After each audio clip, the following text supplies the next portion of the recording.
Linebacker Jakob Johnson, he went to high school, he finished high school in Jacksonville, Florida, but he's actually from Germany originally, moved to the United States to pursue his dream, and it worked out better than he could have imagined, because I remember he said he didn't even know he was going to be playing college football at all, and then all of a sudden he's being recruited by these elite schools. I mean, it's a pretty neat story. It's a very neat story. A guy who moved to the United States back in July, so really hasn't been in the country that long.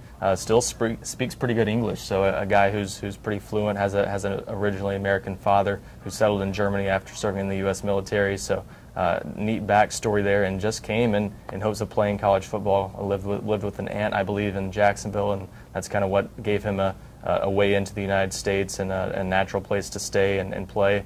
But Tennessee found him. They were one of the few schools to offer him, but I think Tennessee sees him as really one of the top linebackers in this class. When you talk about upside, good size, about 6'3", 6'3.5", maybe 235, 240 pounds.